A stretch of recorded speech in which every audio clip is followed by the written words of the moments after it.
They say the desert holds secrets older than time, but sometimes those secrets reach out, calling to whoever's unlucky enough to pass through. This story isn't about ghosts in old houses or cursed mirrors. It's about something far worse, the kind of terror you can't explain, even when it's staring right at you. Ethan Miller was driving from Reno to Phoenix, 600 miles of dust, sagebrush, and radio static. He worked in solar installations, long drives, empty roads. He was used to that kind of silence. But that night, something was off. No cars for hours. No cell signal. His GPS had been frozen for the last 30 miles, showing him stuck on a road that supposedly ended miles back. Then, the gas light blinked on. He hadn't seen a gas station since sunset, but just as panic started to creep in, he spotted it. A flickering neon sign glowing faintly through the desert haze. Gas and Market, open 24 hours. The place looked like a museum exhibit for a time that never existed. No cars, no attendants, just one pump and a dark glass door with a bell above it. Ethan pulled in, relieved but uneasy. He got out. The air was heavy, still, like the whole desert was holding its breath. SFX, the soft hum of the pump, distant wind, faint ringing in ears. He lifted the nozzle. It worked. The pump clicked on without him even paying. The attendant stepped out slowly, eyes hidden beneath the brim of his hat. Ethan waved. "Hey man, sorry to bother you this late." The man didn't answer. He just smiled, too wide, and said, "You're a long way from anywhere, son." Ethan forced a laugh. "Yeah, tell me about it. Pump still works though, guess I'm lucky." The man tilted his head. "Oh, we're always open. Always." Something in the way he said made Ethan's skin crawl. Ethan went inside to grab a drink. Everything felt staged. The soda labels were from brands that didn't exist anymore. The chips had expiration dates from 1989. Then he noticed a wall of Polaroid photos behind the counter. Each picture showed a car. Different makes, different years.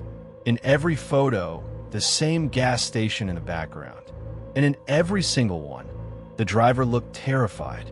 Ethan rushed outside, heart pounding. But when he stepped back into the night, the desert looked different. No stars, no road, no car, just endless black sand stretching in every direction.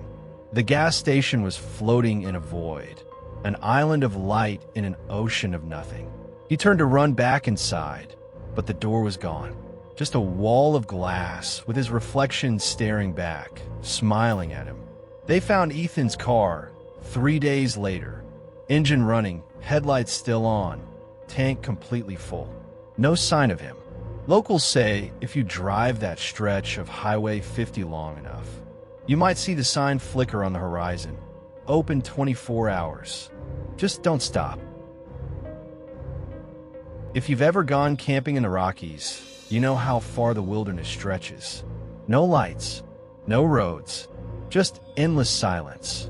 But sometimes, when you stray too far, you find things not meant to be found. Luke and Josh were childhood friends from Bozeman, Montana. Both 26, both adventure junkies. They planned a weekend hiking trip into the Gallatin Range. Off-grid, no cell service, pure isolation. The kind of place where you can yell your lungs out and not a single soul would hear you. They had GPS maps downloaded, a tent, supplies, even a flare gun, just in case.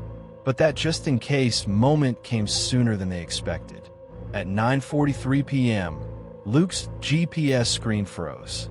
Their location pin vanished, replaced by a blinking "no data" symbol. Josh shrugged it off. "We'll find our way back in the morning." But when morning came, the trail they'd followed was gone. The trees looked different. The slope of the hill seemed reversed. Even the compass needle spun in slow circles, like it didn't know which way north was anymore. They wandered for hours before finding it. A cabin sitting dead center in a clearing that wasn't on any map. No trail led to it, no footprints around it, but smoke curled faintly from the chimney. Josh yelled, "Hello? Anyone home?" No answer, just the whisper of wind through the trees. They decided to check it out. The door was unlocked. Inside, it looked abandoned for decades. A half-burned candle sat on the table. 2 plates, one with a fork still resting on it. Everything coated in a thin layer of dust, except for the table. Fresh footprints led from the table to the back room. SFX, slow, deep heartbeat building under ambient forest hum. Luke whispered, "Maybe someone lives here." Then they heard it. Footsteps from the room upstairs. Luke called out, "Hey, we're lost. Can you help us?" No reply, just a dragging sound. Something heavy scraping across the floor above. Josh stepped forward. "Hello." The sound stopped. Then, from the upstairs landing, a man appeared, dressed in a ranger's uniform, but the patches were decades out of date. His face was pale, lips cracked, eyes dark. He just stood there and said, "You shouldn't be here." Josh stammered, "We're just lost, sir. GPS isn't working." The man interrupted softly. "The forest moves when it's hungry." Luke frowned. "What?" The ranger smiled, slow, unnatural. Then he whispered, "It's already fed tonight. You're next." The windows started shaking. Branches slammed against the cabin walls like fists. They bolted, didn't grab the packs, didn't look back, just ran until their lungs burned. But the forest didn't look right anymore. The moon was too close. The trees twisted into shapes that shouldn't exist. Every path led back to the same clearing. And every time they reached it, the cabin was closer. If someone finds this, we're at coordinates. I don't even know anymore. The cabin, it's following us. We hear it. Every time we stop, it's closer. Static, don't go past the fire road. It's not real. None of this is real. 2 months later, a rescue team found their campsite untouched. Tents zipped.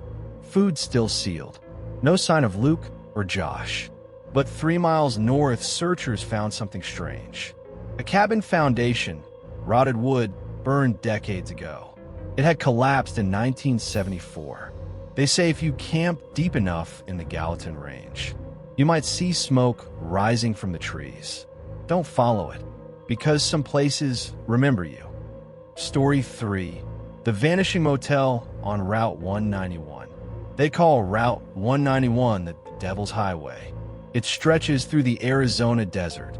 Miles of heat, silence, and sand. Truckers swear they've seen lights that vanish when you approach, and motels that appear where no town exists. But for one traveler, that legend became his last stop. Derek Lawson was 33, a long-haul driver from New Mexico. He'd been hauling electronics from Tucson to Denver, a trip he'd made dozens of times. But on this night, around 2:15 a.m., he realized he'd missed his turn. His GPS froze again, showing him on a blank stretch of Route 191 that didn't exist on his map. He hadn't seen another car for over an hour. Then, through the static, his CB radio crackled alive. "You still out there, friend? You'll want to stop soon. Road don't go much further." He called back. No reply. Then, just ahead, he saw lights. The Sunset Motel looked like something out of 1960s postcard. Pastel paint, glowing sign, a single car parked out front. Relieved, Derek pulled in. The desert wind carried a faint smell of ozone, like the air before a lightning strike. Inside the lobby, the air was stale. A bell sat on the counter beside a guest book covered in dust. He rang it once. She smiled too quickly, like someone who'd practiced it. "Evening, traveler. You're just in time. Last room left." Derek nodded. "Lucky me." Her eyes didn't blink. "Oh, you're always lucky here." She slid a brass key across the counter. "Room 9, end of the hall." Derek took it, signed the guest book, and froze. Every entry in the book was written in the same handwriting. Different names. Same pen strokes. The room smelled faintly of bleach and something metallic. He dropped his bag and sat on the bed. He tried calling his wife. No service. TV, no signal. Then he noticed something odd, a picture on the wall, a photo of the same motel, but the parking lot was full. Dozens of cars, and in the bottom corner, a man who looked exactly like him. The knocking grew louder. 3 knocks, pause, 3 more. He got up, pressed his ear to the wall. It sounded like someone or something was trapped inside. Derek backed away, heart pounding. Then the rotary phone rang. Phone, check out before sunrise. He yanked the curtains open and saw that the motel sign outside now read, "No vacancy," but there were no cars. Only his truck and a dozen shadows standing just beyond the light. He shouted for Martha. No answer. Then he saw the guest book again. The newest entry, his name. Next to it, a note in red ink. Checked out, 3:03 a.m. But his watch still read 2:59. The lobby clock ticked forward. 2:59, 3 o'clock, 3:01, 3:02, then 3:03. All the lights died. 2 days later, Highway Patrol found Derek's truck on the shoulder of Route 191. Doors locked, keys still inside. No motel in sight, just desert and dust. But when they ran the dashcam footage, the last few seconds showed Derek walking toward a glowing motel sign. Only, there's no motel anywhere on that stretch of highway. There hasn't been one there since 1973. Some travelers say if you're driving Route 191 between midnight and 3 a.m., you might see a faint neon glow through the desert dust. If you do, keep driving, because once you stop, you've already checked in. Story 4. The voices beneath Deadman's Creek. Locals say Deadman's Creek got its name for a reason. Hikers vanish. Campers hear voices whispering their names at night. But the truth behind it goes deeper than anyone's willing to dig. This is what happened to a small geology team who went looking for minerals and found something buried alive. In the summer of 2019, Professor Alan Graves led a research group into a remote canyon near Deadman's Creek. Their goal: study strange seismic vibrations detected underground, patterns that didn't match any known geological source. With him were Lena Harper, graduate student; Rick, sound engineer; Dr. Karen Wills, field medic. They expected 4 days of research. They never made it to day 3. The first night was quiet, too quiet. Rick set up low-frequency microphones near the creek bed to capture underground movement. At 2:14 a.m., one mic picked up something unexpected. They played it back, slowing the audio down. And under the static, a phrase repeated again and again. "Let us rise." The next morning, they traced the vibrations to a fissure in the earth, a narrow slit in the bedrock. The soil around it was black, almost oily. Professor Graves joked, maybe it's gas seepage. But when Rick dropped the light stick inside, it didn't hit the bottom. Then the ground trembled. A wave of cold air burst from the crack, freezing, foul-smelling. The creek water turned murky, bubbling like something alive beneath it. By nightfall, the voices were louder. They weren't just sounds anymore. They were words. They were calling their names. Lena panicked. "It's like they know us." Dr. Wills tried to stay calm, suggesting auditory hallucinations caused by infrasound. But when she turned off the microphones, the voices didn't stop. They were coming from beneath the ground. At dawn, Graves decided to lower a camera into the crack. The feed showed narrow stone walls at first, then widened into a chamber. For a moment, nothing, then movement. Dozens of human shapes, crawling against the walls. Eyes open, mouths moving, whispering silently. The footage cut to black. When they pulled the camera back up, the lens was shattered. And on the cracked display, written in condensation, were 2 words. Not dead. That night, the storm hit, thunder rolling across the canyon. The creek rose fast, nearly swallowing the camp. But in the thunder's echo, they heard something else. Voices, hundreds of them, crying, laughing, screaming. Then Lena screamed.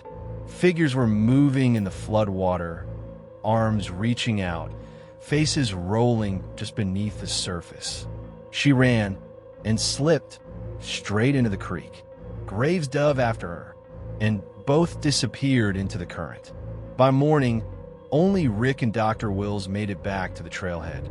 They were dehydrated, frostbitten, and in shock.